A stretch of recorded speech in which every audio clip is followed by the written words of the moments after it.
Hello everyone, welcome back to our YouTube channel RNCC Nursing Online Coaching and Online Test Series। MCQ है अपना, under what condition will the kidney produce concentrated urine if.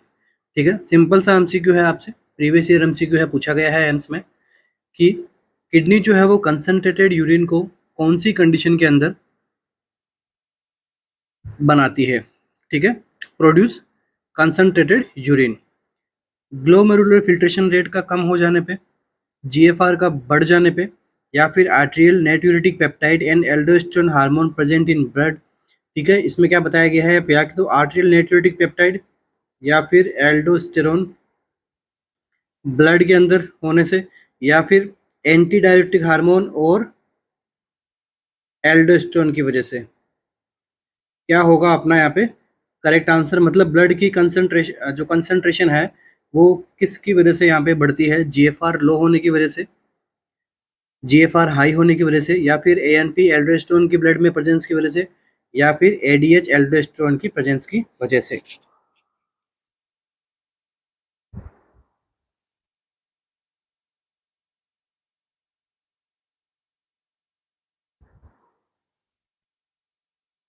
तो देखिए इसके अंदर जो अपना answer रहने वाला है वो रहेगा option number D.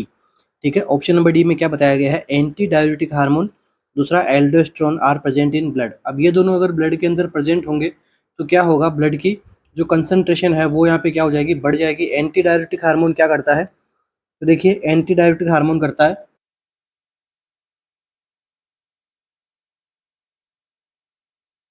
Increase water absorption from the lumen of collecting duct. ठीक है, जो भी किडनी के अंदर, मतलब किडनी से क्या करता है, वाटर का एब्जॉर्प्शन कर लेता है, मतलब यूरिन फॉर्मेशन कम करवाता है। इनडायरेक्टली अपन बात करें तो मतलब क्या कह सकते हैं, कंजर्व मोर वाटर। ये किसका फंक्शन हो गया, एंटी डायूरेटिक हार्मोन का। नाम में बताया गया है एंटी डायूरेटिक, मतलब डायूरिसिस के अगेंस्ट जो काम करता है। डायूरिसिस का मतलब यूरिन आउटपुट करना, उसके अगेंस्ट काम कर रहा है, मतलब यूरिन आउटपुट कम करता है। ठीक है, तो क्या हो गया, वाटर कंजर्व करके रख रहा है अपनी बॉडी के अंदर। दूसरा देखिए इसका फंक्शन और क्या क्या हमें देखने को मिलता है, दूसरा इंपॉर्टेंट फंक्शन मिलता है जिससे MCQ भी बनता है, और ये भी MCQ है अपना। ठीक है, दूसरा MCQ क्या बनेगा कि ये क्या करता है, वेजो कॉन्स्ट्रिक्टर का भी काम करता है।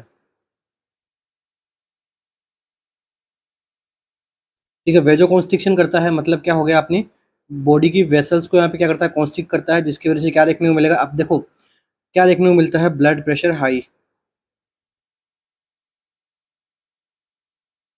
इंक्रीज देखने को मिलता है। अब इससे आपको एक लिंक समझना, जब कभी हमारी बॉडी में एडिमा होता है तो आप सभी को पता है कि हाइपर टेंशन होता है। तो वो क्यों होता है, क्योंकि ADH हार्मोन का जो वेजोप्रेसिन जो अपना हार्मोन की तरह काम करता है। ठीक है, तो इसका फंक्शन क्या रहता है कि वेजो कॉन्स्ट्रिक्शन का भी तरह काम करता रहता है। किडनी के ऊपर क्या करता है, वाटर रिटेंशन करवाता है, और अदर सिस्टम में क्या फंक्शन रहता है इसका, वेजो कॉन्स्ट्रिक्शन, जिससे ब्लड प्रेशर हाई रहता है। नेक्स्ट देखिए इंपॉर्टेंट MCQ बनेगा तो कहाँ से बनेगा, रिलीज कहाँ से होता है।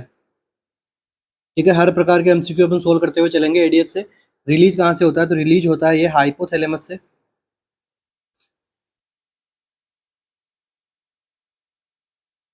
रिलीज का मतलब मैं यहाँ पे समझा, प्रोडक्शन। ठीक है, प्रोडक्शन जरा सही रहेगा यहाँ पे अपना, प्रोडक्शन कहाँ पे होता है इसका, और प्रोडक्शन होता है हाइपोथैलेमस में। अब हाइपोथैलेमस में भी अगर एग्जामिनर और डीप पूछे आपसे, तो हाइपोथैलेमस में ये कहाँ से होता है, सुप्रा ऑप्टिक न्यूक्लियस।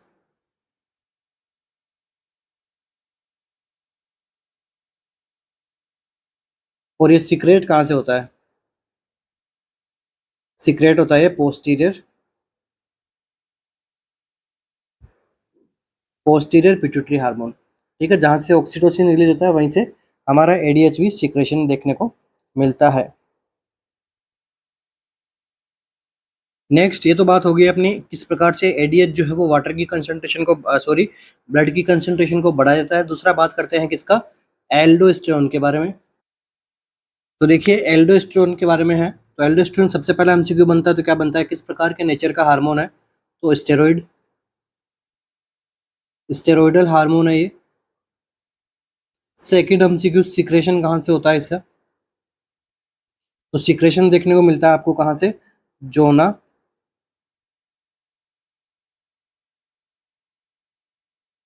ग्लोमेरुलसा जो लेयर रहती है, किसकी लेयर रहती है, एड्रिनल कॉर्टेक्स,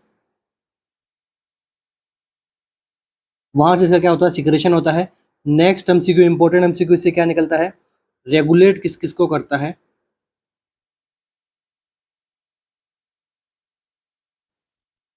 देखिए वाटर एंड इलेक्ट्रोलाइट को क्या करता है, रेगुलेट करता है, इसलिए इसका क्या नाम दिया गया, मिनरलो कोर्टिकोइड्स। ये भी ध्यान में रखना, मिनरलो कोर्टिकोइड्स किसको कहते हैं, ग्लूकोकोर्टिकोइड किसको कहते हैं, और मिनरलो कोर्टिकोइड किसको कहते हैं, एमसीक्यू बनता है इससे। नेक्स्ट देख लीजिए, एल्डोस्टेरोन का क्या फंक्शन होता है, ये क्या करता है, पोटेशियम का क्या करवाता है, एक्सक्रिएशन, और सोडियम का क्या करवाता है, रिटेंशन। अब सोडियम के रिटेंशन की वजह से जो ब्लड है वो कैसा हो जाएगा,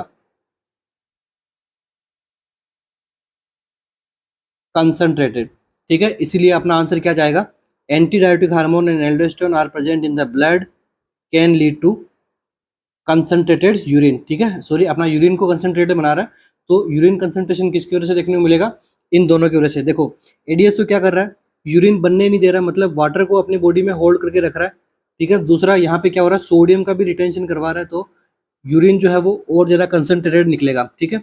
और देखिए अगर एडीएस डिक्रीज हो जाएगा तो क्या होगा, डाइल्यूट यूरिन, डाइल्यूट निकलेगा, ठीक है। डाइल्यूशन एकदम यूरिन जो है वो कैसा निकलेगा, डाइल्यूशन निकलेगा, एकदम पतला पतला पानी निकलेगा, ठीक है, एकदम जैसे वाटर रहता है उस प्रकार का यूरिन निकलेगा। बट अगर एडीएच ज़्यादा है तो वो यूरिन सिक्रेशन कम करवा देगा, ज़्यादा कंसंट्रेटेड यूरिन बाहर निकलेगा बॉडी से। तो आई थिंक आपके जो डाउट्स वगैरह है वो यहाँ पे कंप्लीट हो गए होंगे।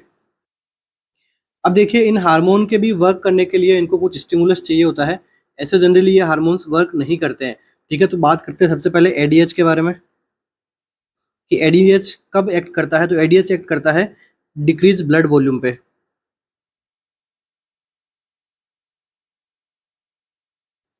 अगर अपनी बॉडी में ब्लड वॉल्यूम कम रहेगा तो क्या करेगा, यूरिन का रिटेंशन करवाएगा, ठीक है, और ब्लड का जो ऑस्मोलरिटी है वो यहाँ पे क्या कर देगा, मेंटेन कर देगा, ठीक है। और कब देखो, नोजिया और पेन की कंडीशन के अंदर भी, और देखो स्ट्रेस की कंडीशन में भी,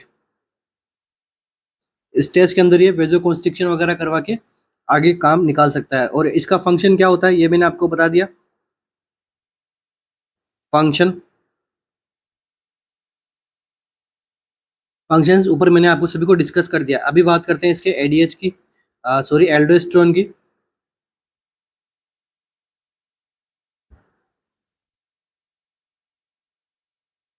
एल्डोस्टेरोन कब इसको स्टिमुलेट होता है,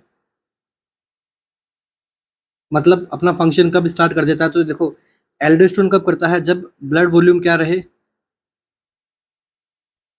डिक्रीज रहे, और कब देखने को मिले, हाइपोटेंशन वाली कंडीशन के अंदर, जिसके अंदर वो क्या आ जाता है, रास सिस्टम। और ये क्या करता है, हाइपर कैलेमिया,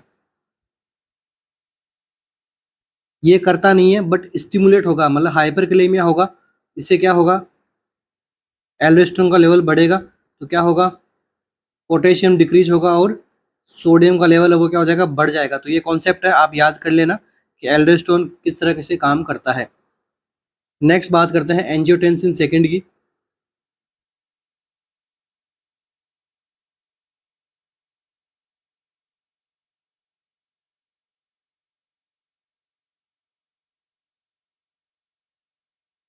ये मेनली कब काम करता है, जब ब्लड वॉल्यूम जो क्या हो जाता है, डिक्रीज हो जाता है। ये क्या करेगा,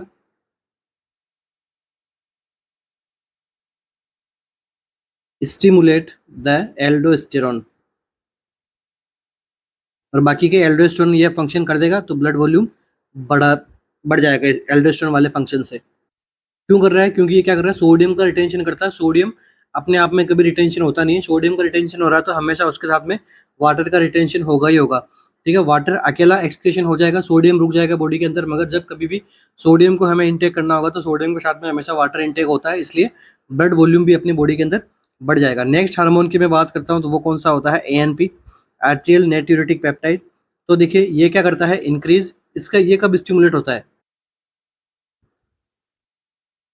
किस प्रकार से वर्क करता है, तो देखो एएनपी जो होता है वो क्या होता है, वेजो डायलेटर।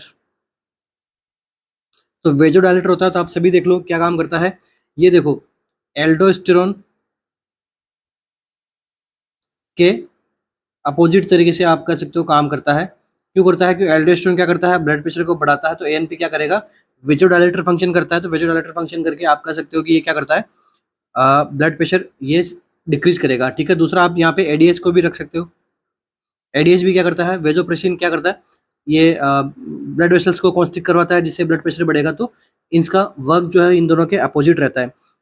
इसके बाद में ये किस प्रकार से ये वेजोडाइलेटर जो क्या करता है, ये करता है रिड्यूस द वाटर। अगर बॉडी के अंदर एक्सेस वाटर है तो उसको क्या करेगा, डिक्रीज करेगा। किस प्रकार करेगा, सोडियम एंड उसको रिलीज करवा के, ठीक है, एक्सक्रिएशन करवा के, सोडियम का एक्सक्रिएशन करवाता है हमारी बॉडी के अंदर। इसकी वजह से ये जो ब्लड प्रेशर है वो भी डिक्रीज हो जाएगा, डिक्रीज ब्लड प्रेशर, जो बढ़ा हुआ ब्लड प्रेशर था वो भी यहाँ पे क्या हो जाएगा, डिक्रीज हो जाएगा। नेक्स्ट अगर एमसीक्यू आएगा इससे क्या आ सकता है कि ये रिलीज कहाँ से होता है, तो ये रिलीज होता है हार्ट मसल से, वो भी कहाँ की, एट्रियम से। तो ये कुछ एमसीक्यूज थे अपने आज के इंपॉर्टेंट टॉपिक में से। तो फर्स्ट एमसीक्यू का अपना आंसर क्या निकला, anti diuretic hormone and aldosterone की वजह से जो यूरिन है वो कैसा हो जाता है, वो हो जाता है कंसंट्रेटेड, ठीक है। यूरिन जो कैसा हो जाएगा, कंसंट्रेटेड हो जाएगा, okay. Next MCQ, surfactant is produced by, surfactant के जो है वो कौन प्रोड्यूस करता है सर्फेक्टेंट को, ठीक है। सिंपल सा एमसीक्यू है, alveolar macrophage, lymphocytes in the alveoli, type 1 alveolar cell या फिर टाइप 2 एल्व्यूलर सेल, टाइप 1 और टाइप 2, क्या रहेगा अपना answer.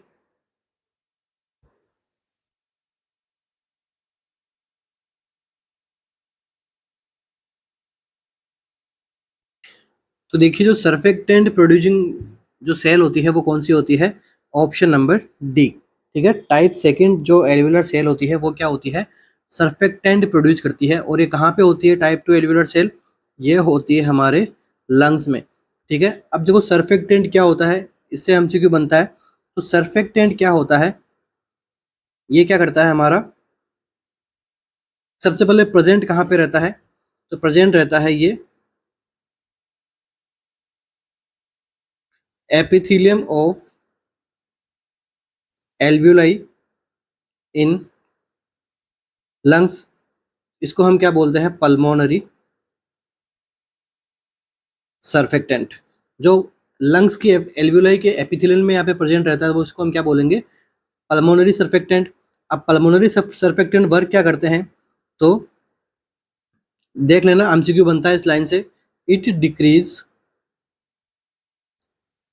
The surface tension on the alveolar membrane,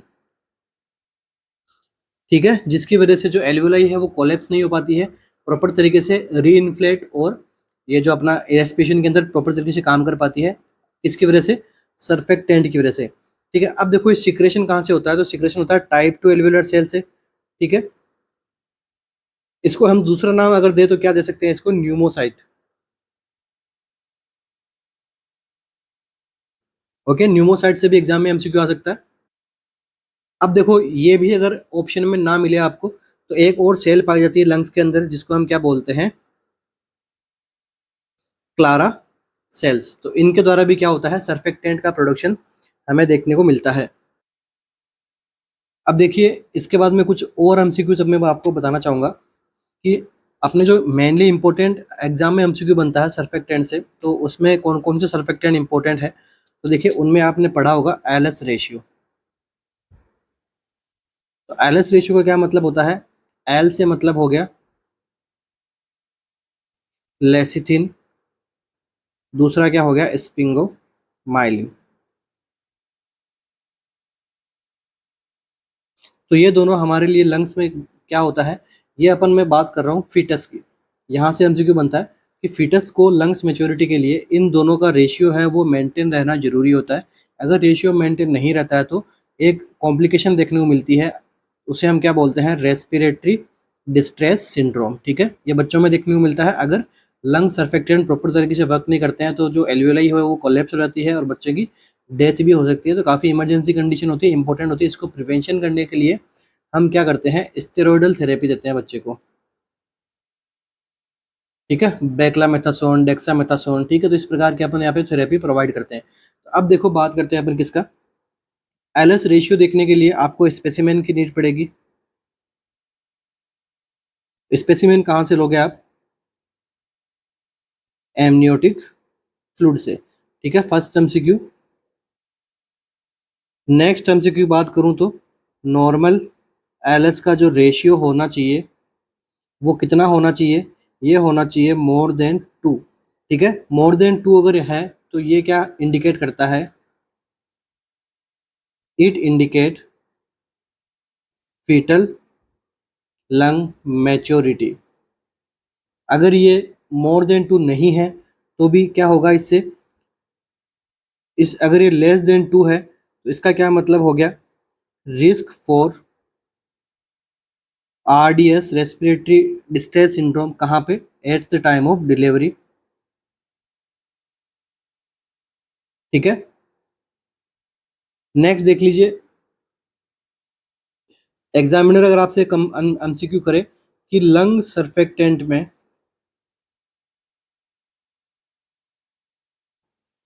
primary component कौन सा होता है, लेसिथिन होता है या स्पिंगोमाइलिन होता है।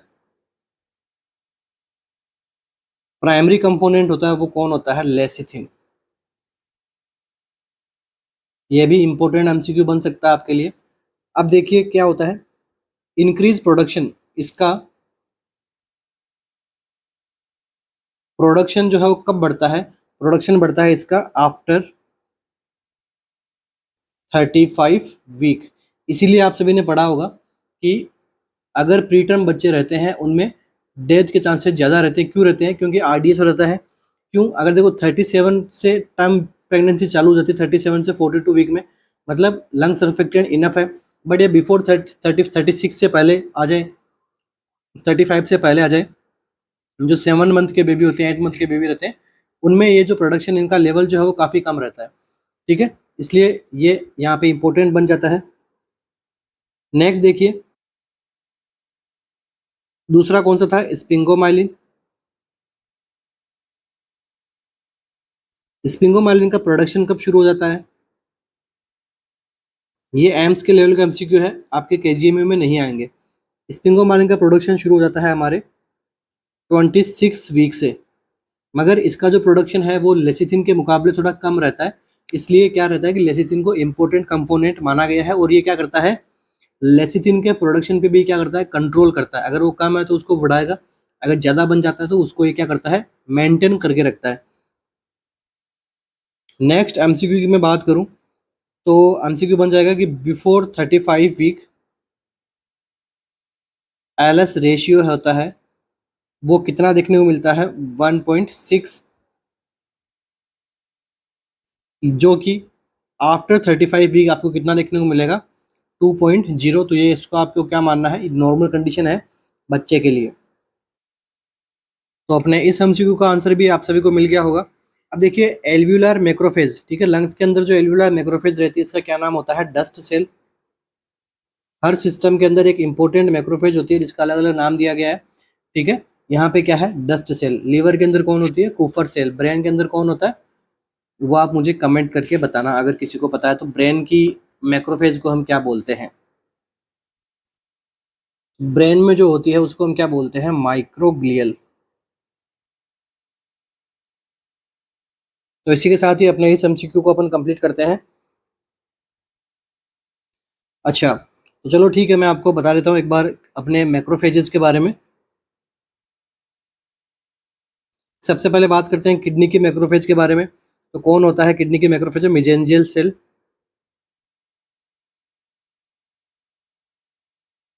किडनी के बाद में बात करूं मैं लंग सेल की, लंग्स के अंदर, तो लंग्स के अंदर कौन होता है? एल्वियोलार मैक्रोफेज, जो भी मैंने आपको बताया था।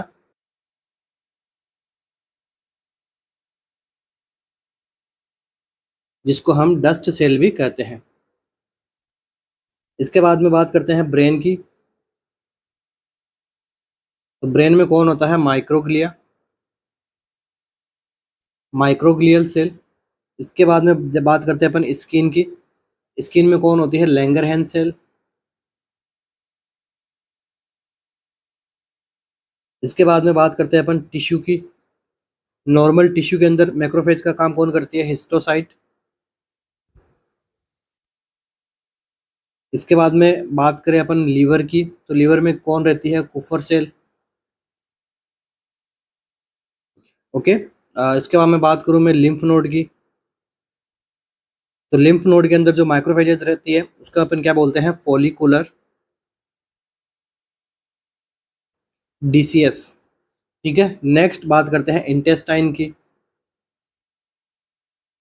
इंटेस्टाइन में कौन रहती है? M cell. तो ये कुछ मैक्रोफेजेज है, macrophages in our body, specialized macrophages. ठीक है, तो अपने इस एमसीक्यू का आंसर भी करेक्ट होता है। नेक्स्ट एमसीक्यू अपना, नेक्स्ट एमसीक्यू है अपना the primary phase in regulation of gastric secretion and motility is called. ठीक है, जो प्राइमरी फेज कौन सी है ऐसी जिसके अंदर क्या हो रहा है? गैस्ट्रिक सिक्रेशन देखने को मिल रहा है और मोटिलिटी देखने को मिल रही है आपको इंटेस्टाइन में। ठीक है, या फिर आप बोल सकते हो जीआई ट्रैक्ट में। ठीक है, तो उसके अंदर ऐसा रेगुलेशन आपको कौन सी फेज में पता लगता है? The primary phase in the regulation of gastric secretion and motility is called. Gastric secretion and motility के अंदर प्राइमरी फेज को हम क्या कहेंगे?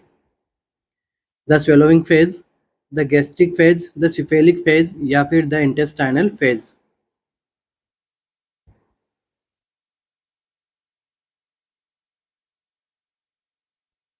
क्या रहेगा? प्राइमरी फेज किसको कहोगे आप? जहाँ पे आपको एक तो आपके गैस्ट्रिक सिक्रेशंस बढ़ जाएंगे और इंटेस्टाइनल या फिर गैस्ट्रिक मोटिलिटी भी आपको यहाँ पे बढ़ी हुई देखने को मिलेगी। ऐसी फेज को हम क्या कहेंगे? Swallowing phase, gastric phase, cephalic phase, या फिर इंटेस्टाइनल फेज। देखो सबसे पहले यहाँ पे क्या हो रहा है कि प्राइमरी फेज है ये। दूसरा यहाँ पे क्या देखने को मिल रहा है? गैस्ट्रिक सिक्रेशन एंड मोटिलिटी यहाँ पे रेगुलेशन करना शुरू कर देती है। ठीक है, तो इस फेज को हम क्या कहते हैं? ऑप्शन नंबर सी क्या होगा अपना यहाँ पे करेक्ट रहता है। इसे हम कहते हैं सिफेलिक फेज। अब सिफेलिक फेज कब शुरू होती है? तो cephalic phase begins with reflexes by sensory receptor in the head. ठीक है, हेड के अंदर, अपने ब्रेन के अंदर जो सेंसरी रिसेप्टर्स हैं वो, उनके रिफ्लेक्स से क्या होती है? अपनी सिफेलिक फेज शुरू होती है। और इसके अंदर क्या होता है? इन रेस्पॉन्स टू, किसके रेस्पॉन्स में ये रिफ्लेक्स जो है वो स्टिमुलेट होते हैं? In response to smell, taste and thought about food.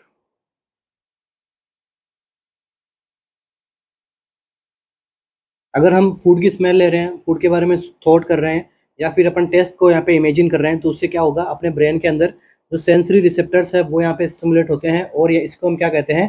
Primary phase कौन सी होती है? इस सारी रेगुलेशन किस में देखने को मिलते हैं आपको? सिफेलिक फेज के अंदर। अब देखो ये रिसेप्टर्स वगैरह क्या हो गए? एक्टिवेट हो गए, तो अब क्या होगा? पैरासिम्पेथेटिक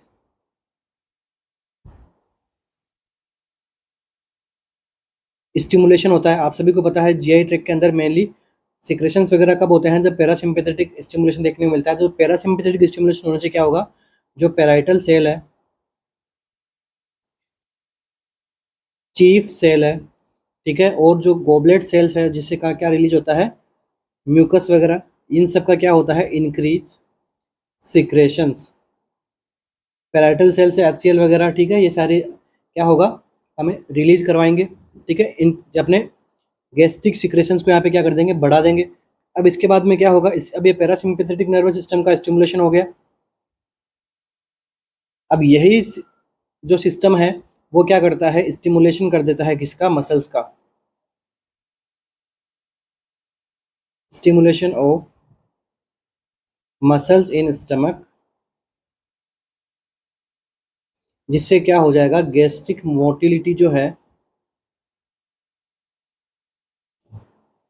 वो क्या हो जाएगी, इंक्रीज हो जाएगी। तो ठीक है, यही अपने से पूछा गया था कि एक तो आपके गैस्ट्रिक सिक्रेशंस इंक्रीज हो रहे हैं, दूसरा मोटिलिटी बढ़ रही है। ठीक है, तो कौन सी फेज, इसको हम क्या कहते हैं, इसको हम कहते हैं सिफेलिक फेज। और ये जो सारे सिनेरियो मैंने आपको समझाया है किसके अंदर होता है, हमारा सिफेलिक फेज के अंदर ये सारा सिनेरियो हमें देखने को मिलता है। और अभी कुछ बच्चों के होगा कि सर ये पैरासिम्पैथेटिक यहाँ पे इसको स्टिमुलेट कौन करता है, तो जो पैरासिम्पैथेटिक स्टिमुलेशन होता है ये कहाँ से होता है, from appetite centre. Appetite centre कहाँ से होता है, हाइपोथैलेमस। ठीक है, ये ध्यान में रखना। और हाइपोथैलेमस अगर ऑप्शन में नहीं हो तो आपको क्या राइट करना है, अमेगडेला।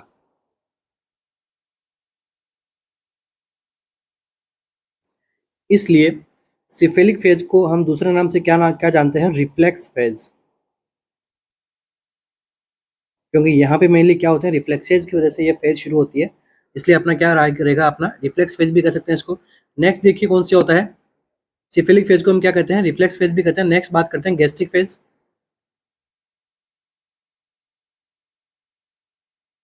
तो गैस्ट्रिक फेज में क्या होता है, जब फूड जो होता है वो कहाँ आ जाता है, स्टमक के अंदर, उसके बाद में शुरू होती है कौन सी, गैस्ट्रिक फेज। और इस फेज के अंदर क्या देखने को मिलता है आपको, गैस्ट्रिन हार्मोन का रिलीज।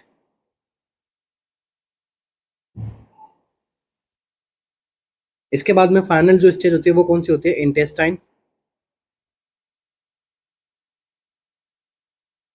इंटेस्टाइनल स्टेज में आपको क्या देखने को मिलेगा, फूड का प्रेजेंस कहाँ होता है, सबसे पहले ड्यूडेनम में। ठीक है, और इसके अंदर जो है वो काफी डिक्रीज अमाउंट के अंदर क्या रहता है, सिक्रेशंस यहाँ पे रिलीज होते हैं, क्योंकि यहाँ पे फूड वगैरह है वो आगे प्रोसेस हो गया है, तो अभी यहाँ पे गैस्ट्रिक सिक्रेशंस की हमें यहाँ पे ज़्यादा नीड नहीं होती है। ठीक है, नेक्स्ट एमसीक्यू अपना, which of the following infection is not associated with congenital malformation. नीचे दिए ऑप्शंस में से कौन सा ऐसा ऑप्शन है वो कंजेनाइटल मालफॉर्मेशन को कोज नहीं करता है, या फिर not associated with congenital malformation, rubella, Nigeria, cytomegalovirus, या फिर टॉक्सोप्लाज्मा। जो कंजेनाइटल डिफॉर्मिटीज को नहीं कोज करते हैं, देखो इसको समझने के लिए देखो एक आपने पढ़े होंगे बैक्टीरियाज को, टॉर्च इन्फेक्शन। तो कौन कौन से यहाँ पे टॉर्च के अलावा यहाँ पे कौन सा नहीं है, वही अपना क्या हो जाएगा, करेक्ट आंसर हो जाएगा। और टॉर्च के अंदर कौन नहीं है, तो वो अपना कौन सा हो जाएगा, करेक्ट आंसर बी, नाइसीरिया जो है वो टॉर्च के अंदर नहीं देखने को मिलता है हमें। बाकी के ऑप्शन जो है क्या है, टॉर्च में आते हैं, इसलिए ये एसोसिएटेड नहीं है किसके, कंजेनाइटल मालफॉर्मेशन करवाने के। तो देखिए, जब बेबी की बर्थ होती है और बर्थ के टाइम पे अगर यहाँ पे क्या गोनोरिया हो मदर को, जो किससे फैलता है, नाइजीरिया गोनोरी, तो at the time of birth ये इन्फेक्शन हो सकता है, मगर ये कंजेनाइटली हो सकता है, बट ये माल फॉर्मेशन नहीं कॉज करता है। ठीक है, यहाँ पे स्किन टू स्किन अगर जो बॉडी सिक्रेशन अगर इंटेक्ट, स्किन अगर इंटेक्ट नहीं होती है, वो अगर जो बर्थ कैनाल से बाहर आता है बच्चा, तो वहाँ पे उसको इन्फेक्शन कॉज हो सकता है, मगर यहाँ पे माल फॉर्मेशन ये कोच नहीं करेगा, क्योंकि माल फॉर्मेशन कोच करने वाले कौन है, टॉर्च है। टॉर्च के अंदर कौन कौन से हमें देखने को मिलता है, देखो टॉर्च ग्रुप के अंदर कौन कौन सा होता है, टी से याद समझना, देखो टॉक्सोप्लाज्मोसिस,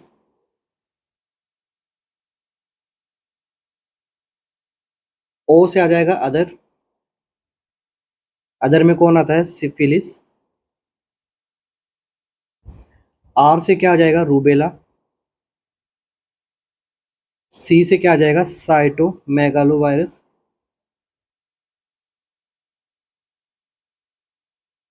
एंड एच से क्या आ जाएगा, हर्पीज सिंप्लेक्स।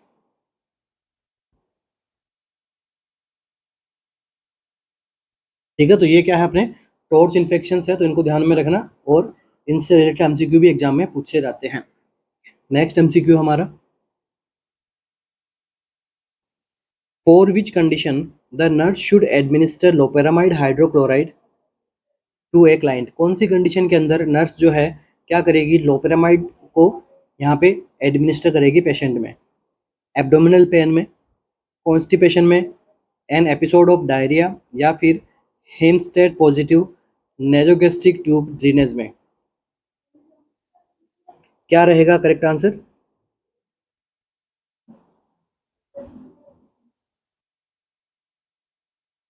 तो देखिए लोपेरामाइड जो होती है वो क्या होती है, एंटी डायरियल एजेंट होती है।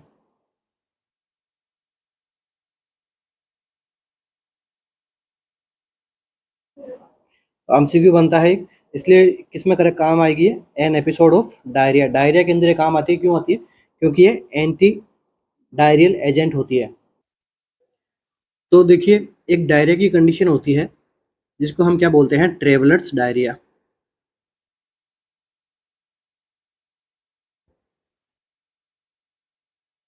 इस कंडीशन के अंदर ये काफ़ी इफेक्टिव होती है।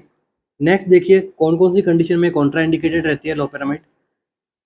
तो देखिए लोपेरामाइड जो है कॉन्ट्रा इंडिकेट रहती है चिल्ड्रंस में, वो भी कितने, बिलो 4 ईयर की एज में।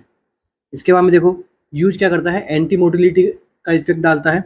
इसी के साथ ही और कौन कौन सी कंडीशन में कॉन्ट्रा इंडिकेटेड रहती है? Ulcerative colitis,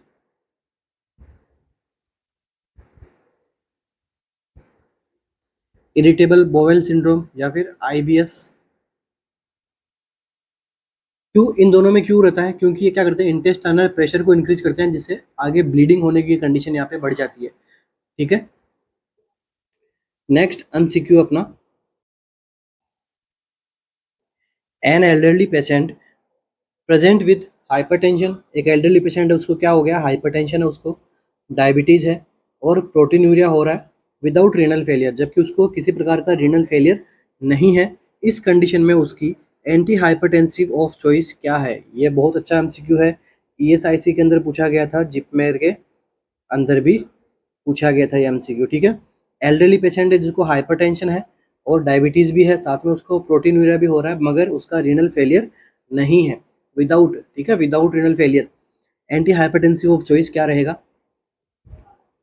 फ्रुसेमाइड, Maithil dopa, enalapril, या फिर प्रोप्रानोलोल?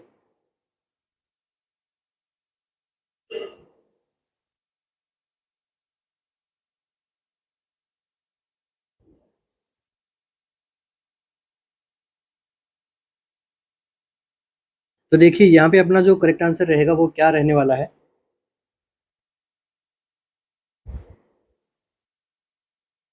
तो देखिए यहाँ पे अपना जो आंसर रहने वाला है वो क्या रहेगा? एनालाप्रिल।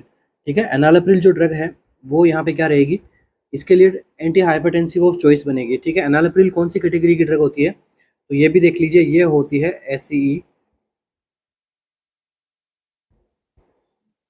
एसई इनहिबिटर ड्रग की होती है।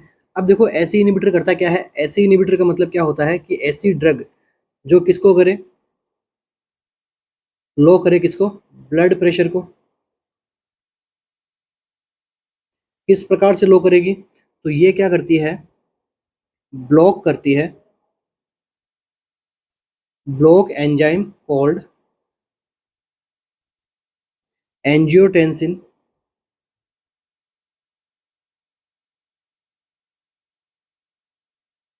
Converting enzyme. ये क्या करती है, एंजियोटेंसिन कन्वर्टिंग एंजाइम क्या कर देती है, ब्लॉक कर देती है। अब इस एंजियोटेंसिन कन्वर्टिंग एंजाइम क्या करता है, वेजो कॉन्स्ट्रिक्शन करता था। अब जब ये ब्लॉक हो गया तो क्या होगा, वेजो कॉन्स्ट्रिक्शन नहीं होगा, स्मूथ मसल से प्रॉपर तरीके से डायलेट हो पाएगी, डायलेट हो पाएगी तो क्या हो जाएगा, अपना ब्लड प्रेशर है वो भी क्या हो जाएगा, डिक्रीज हो जाएगा और नॉर्मल पहुंच जाएगा। ठीक है, इसलिए हाइपरटेंशन और डायबिटीज भी है तो भी कोई दिक्कत नहीं है, प्रोटीन भी हो सकता है तो अपन दे सकते हैं, बट रिनल फेलियर के अंदर अपन ये ड्रग कॉन्ट्रा इंडिकेटेड रखते हैं। ठीक है, तो इसलिए ऐसे इनिबिटर यहाँ पे क्या रहेगी, चॉइस रहती है। अब देखिए एग्जाम में एमसीक्यू बनता है एक, कि कौन कौन सी ड्रग होती है वो ऐसी इनिबिटर होती है। तो देखिए सबसे पहले मैं बात करता हूँ ऐसे इनिबिटर की ड्रग्स के बारे में। तो सबसे पहले देखिए ऐसी इनिबिटर की ड्रग के पीछे क्या लगता है, अप्रैल। तो देखिए कंफ्यूज नहीं होना, कैप्टोप्रिल, इसके बाद में रेमिप्रिल, इसके बाद में एनालप्रिल, इसके बाद में लिसिनोप्रिल, इसके ठीक है। एक और ड्रग होती है फोसिनोप्रिल। तो ऐसी ड्रग जिसके पीछे प्रिल लगता है तो वो क्या हो जाती है, एसिटो अपने एसिड इनिबिटर की ड्रग्स होती है। बस याद रखने के लिए है क्योंकि सबके पीछे प्रिल लग रहा है। ये तो होगी ड्रग्स कौन कौन सी होती है। अभी मैं बात करता हूँ यूज कहाँ कहाँ आता है इन ड्रग्स का। तो देखिए सबसे पहले यूज आता है अपना हाइपरटेंशन में। सेकंड में बात करता हूँ तो कंजस्टिव हार्ट फेलियर में। उसके बाद में मैं बात करता हूँ तो मायोकार्डियल इंफ्राक्शन के अंदर। उसके बाद में बात करें तो डायबिटिक नेफ्रोपैथी के अंदर, ठीक है। उसके बाद में अगर एमसीक्यू बनते तो वो क्या बनता है, स्क्लेरोडर्मा के अंदर, स्क्लेरोडर्मा क्राइसिस वाले कंडीशन। तो इन इतनी कंडीशंस के अंदर हम इसको यूज कर सकते हैं आराम से, बिना कोई यहाँ पे प्रॉब्लम के। अब बात करते हैं इसके साइड इफेक्ट की। तो साइड इफेक्ट को अपन क्या करेंगे, थोड़ा अलग कलर से अपन यहाँ पे डिनोट करने की कोशिश करेंगे। तो देखिए साइड इफेक्ट के लिए मेनोमिक जो होता है वो क्या है, कैप्टोप्रिल।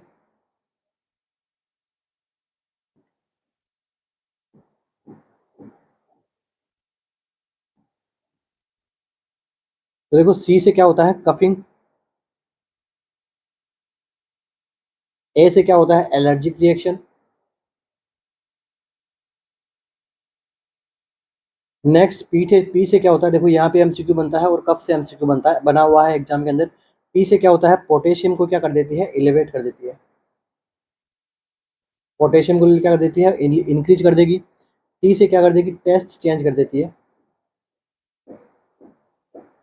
फार्मा पढ़ने की नीड नहीं है इसके बाद में, ठीक है। मैं कंप्लीट आपकी क्लासेस कंप्लीट करवा दूंगा जो एग्जाम के अंदर एमसीक्यू पूछा रहता है, ठीक है।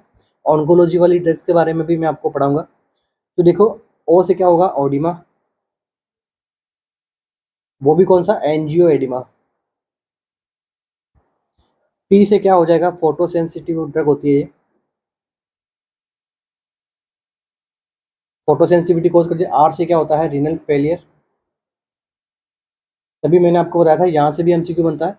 रीनल फेलियर वाले पेशेंट में एसी इनहिबिटर नहीं देते हैं। आई की बात करें तो इंडाइजेशन कोज होता है। एल से बात करूं तो लो हो जाएगा क्या, ब्लड प्रेशर। तो ये कुछ एमसीक्यू से अपने एसी इनहिबिटर कैटेगरी कंप्लीट होती है यहाँ पे। इसके बाहर एसी इनहिबिटर से एमसीक्यू आपको नहीं देखने को मिलेगा। नेक्स्ट एमसीक्यू,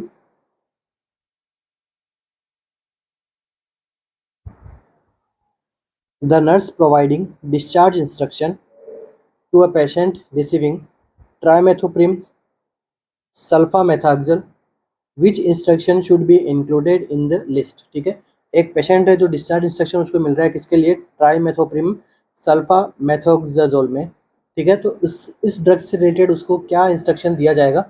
ऑप्शंस क्या है, if the urine turns dark brown call the health care provider immediately, कि भाई यूरिन जो है आपका डार्क ब्राउन हो जाएगा तो आपको हेल्थ केयर प्रोवाइडर को इमीडिएटली कॉल करना है।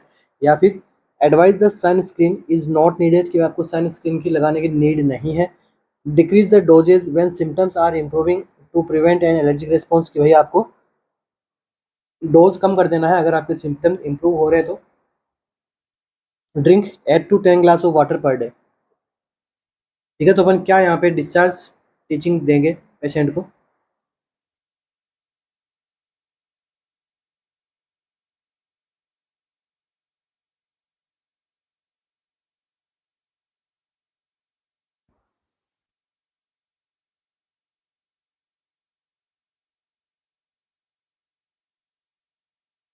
तो देखिए आंसर हमारा जाएगा कौन सा, ऑप्शन नंबर डी पे, ठीक है। ऑप्शन नंबर डी पे क्यों कहाँ से जाएगा अपना करेक्ट, क्योंकि देखिए इस ड्रग से क्या होता है, इट कॉज क्या, क्रिस्टल यूरिया।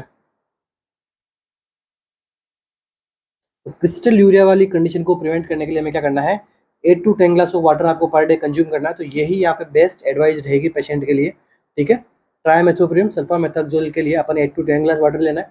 क्यों लेना है, उसको एजुकेट करना है कि आपके यूरिन के अंदर क्रिस्टल फॉर्मेशन यहाँ पे बन सकते हैं। उसको प्रिवेंट करने के लिए हमें क्या करना है, 8 to 10 glass of water per day पीना है। डार्क ब्राउन कलर इस ये मेडिसिन कर देती है, तो इसके लिए अपन को इमीडिएटली दौड़ के आने की नीड नहीं है। तो ये भी ध्यान रखना, एग्जाम में पूछ सकते हैं, ठीक है। रिफाम्पिसिन क्या करती थी, ऑरेंजिस कलर, ठीक है। ये क्या करती है, डार्क ब्राउन कलर करती है। सन स्क्रीन लगाने की नीड हम एडवाइस करेंगे पेशेंट को। डिक्रीज द डोज, यहाँ पे डोज यहाँ पे डिक्रीज करने की नीड यहाँ पे नहीं होती है, वो यहाँ पे डॉक्टर से अपने डोजेस वगैरह को जो क्या है वो चेंज करेगा। विदाउट हेल्थ केयर प्रोवाइडर के ऑर्डर के हमें डोज यहाँ पे चेंज करने की उसको इंस्ट्रक्शन नहीं देने हैं। Next MCQ, clomiphene citrate is a, clomiphene citrate क्या है? एंटी एस्ट्रोजन है, एंटी एंड्रोजन है, जीएनआरएच एनालॉग है, या फिर सिंथेटिक स्टेरॉइड होती है? Clomiphene citrate.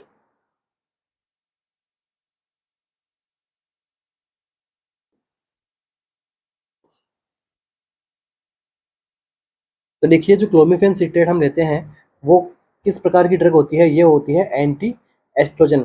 ठीक है, एस्ट्रोजन के अगेंस्ट ये क्या करती है, काम करती है, इसको हम क्या बोलते हैं? Anti oestrogen. और कौन सी ड्रग होती है जो एंटी एस्ट्रोजन होती है? तो एक तो हो गई क्लोमिफेन सिट्रेट, दूसरी अपन लेते हैं कौन सी? टैमोक्सिफेन को। दूसरा हम बात करते हैं किसका? एंटी प्रोजेस्टेरोन क्या होता है?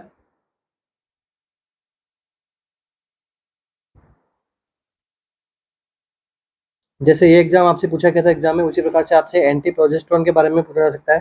तो ऐसी कौन सी ड्रग है जो एंटी प्रोजेस्टेरोन होती है? उसको हम क्या बोलते हैं? मीफेप्रेस्टोन।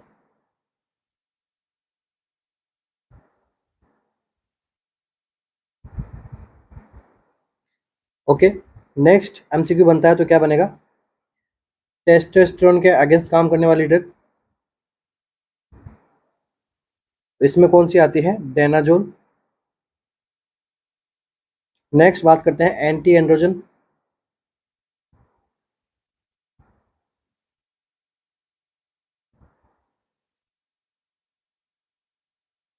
ऐसी ड्रग जो एंटी एंड्रोजन्स होती है उसको हम क्या बोलते हैं? फिनास्टेरेट।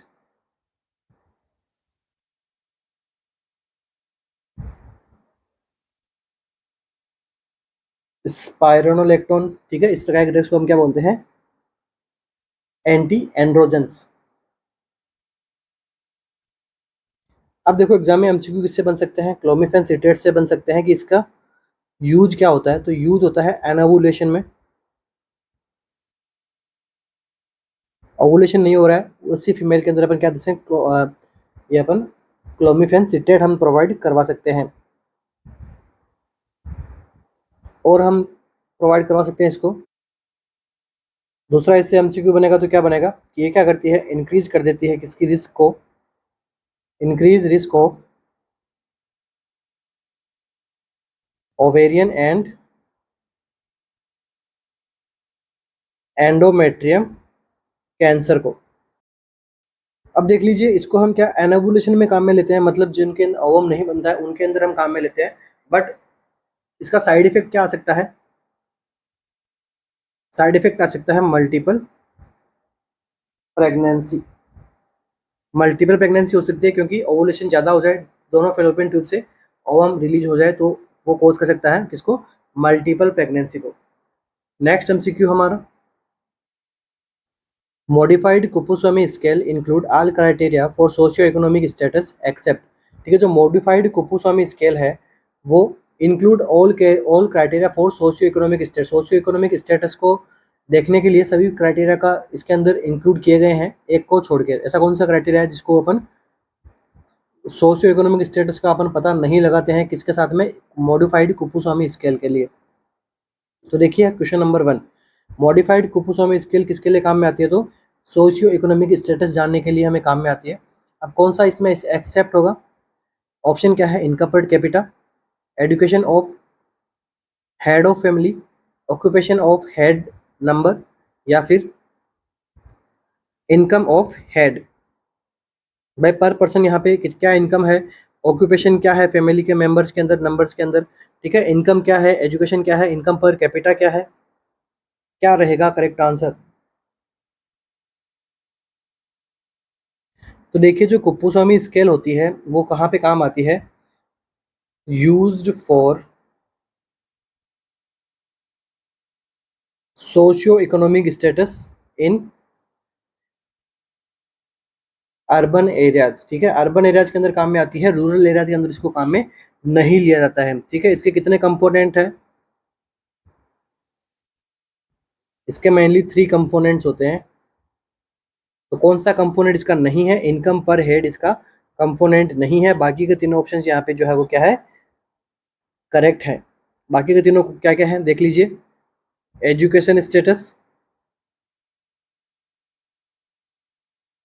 ऑफ हेड ऑफ फैमिली, मतलब फैमिली के अंदर फैमिली का एजुकेशन स्टेटस क्या है। इसके बाद में ऑक्यूपेशन स्टेटस,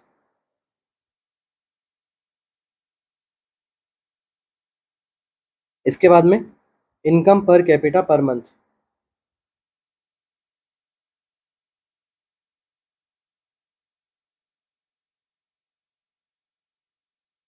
नेक्स्ट एमसीक्यू अपना, incubation period of plasmodium vivax is. Plasmodium vivax का इंक्यूबेशन पीरियड क्या है? ठीक है, पूछा गया एमसीक्यू। अपन जितने भी एमसीक्यू कर रहे हैं ना, एक चीज़ तो आप मान के चलो कि ये सारे के सारे एग्जाम के एमसीक्यू हैं, मोस्टली ये एम्स के अंदर पूछे गए एमसीक्यू है। तो आपके लिए जिन जो केजीएमयू कर रहे हैं उनके लिए तो अच्छा है ही, बाकी जो एम्स के लिए कर रहे हैं उनके लिए सुपर अच्छा है, क्योंकि एम्स के पीवाईक्यू हम यहाँ पे सोल्व कर रहे हैं, तो एग्जाम में पूछे जाने वाले एमसीक्यू जाएंगे। इंक्यूबेशन पीरियड कितना है प्लाज्मोडियम वाइवेक्स का? 5 to 7 days, 7 to 10 days, 10 to 14 days and 15 to 30 days.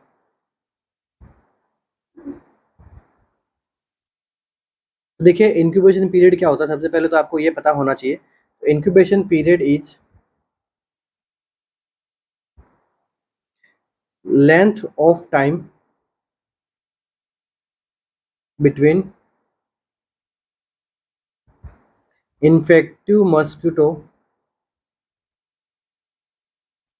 Bite and first appear of clinical sign. इसे हम क्या कहते हैं, इंक्यूबेशन मतलब मॉस्किटो के बाइट करने से लेके first sign, clinical sign appear कब हुआ, उन डेज को हम क्या बोलते हैं, इंक्यूबेशन पीरियड बोलते हैं। तो प्लाज्मोडियम वाइवेक्स का यहाँ पे इंक्यूबेशन पीरियड क्या होता है, तो वो होता है 10 to 14 डेज। ठीक है, 10 to 14 डेज जो है वो क्या होता है, प्लाज्मोडियम वाइवेक्स का यहाँ पे इंक्यूबेशन पीरियड यहाँ पे माना जाता है। अब बात करते हैं अपन फैल्सीफेरम की।